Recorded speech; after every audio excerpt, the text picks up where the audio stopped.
छत्रपती शिवाजी महाराज यांचं कार्य आपण प्रत्येक व्हिडिओमधून पाहतच राहणार आहात. आणि मी व्हिडिओ बनवण्याचं एवढंच कारण की आपल्याला आपल्या राजाविषयी पूर्ण माहिती बनवते.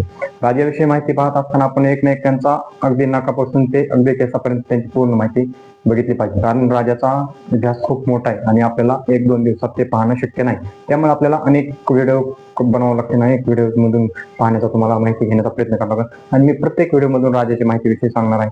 राजाच्या छत्रपती शिवाजी महाराज आणि छत्रपती संभाजी महाराज हे 2 असे राजे होते. त्यांच्याबद्दल माहिती घेण्यासाठी आपल्याला अनेक व्हिडिओ पाहावे लागणार आहेत. कारण एका व्हिडिओमध्ये ती माहिती बनवणं शक्य नाही आणि ते आपल्याला पाहणे शक्य नाही. कारण आपलाही टाइम वेस्ट जास्त नको, कारण आपलेही कुठं आपल्याला ऑफिसला कामाला जायचं असते, कुठं जायचं असते आणि आपलंही नको. त्यामुळे मी प्रत्येक छोटे व्हिडिओ बनवतो आणि आपण व्हिडिओ पाहत राहत जा. आणि आपल्याला जे काय प्रॉब्लेम आहे, समजा जे आपल्याला माहिती कोणत्या टॉपिकवर व्हिडिओ बनवायचा राजाचा, आपल्याला ते आम्हाला कमेंटमध्ये जरूर सांगायचं. म्हणजे मी जरूर त्या टॉपिकवर राजाच्या माहितीविषयी, गडाविषयी म्हणा, राजाविषयी म्हणा, व छत्रपती संभाजी महाराज, छत्रपती शिवाजी महाराज यांच्याविषयी कोणत्याही राजाविषयी समजा आपल्याला माहिती पाहिजे ते आम्हाला कमेंटमध्ये जरूर सांगत. आम्ही त्याच्याविषयी माहिती सांगतो. छत्रपती शिवाजी महाराज यांचे विषयी माहिती सांगतो मी तुम्हाला.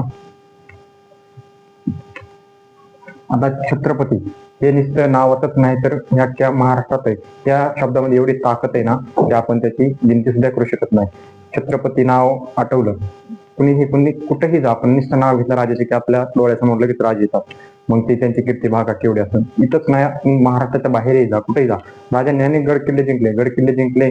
अनेक राजा असे म्हटले की मी हा गड किल्ला जिंकला, तो गड जिंकला, मी फक्त स्वतःसाठीच करतो, असं नाही. त्यांनी सगळं समाजासाठी केलं, म्हणून आज आपण जिवंत आहोत.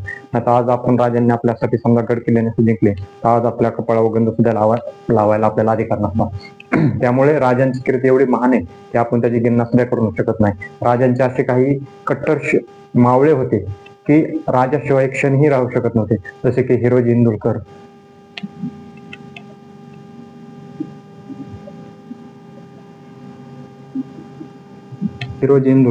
आता हे एक राजाचे असे मावळे होते की हिरोजी इंदुरकरनी जसे किल्ले बांधले, अनेक किल्ले बांधले. समजा राजाने सांगितलं हिरोजी इंदुरकर आम्हाला एक किल्ला बांधून, समजा त्याने हिरोजी इंदुरकरनी किल्ला बांधला आणि राजाने विचारलं तुम्ही हा किल्ला बांधला, खूप कष्ट घेतले, ह्या किल्ल्यासाठी तुम्हाला काय हवंय?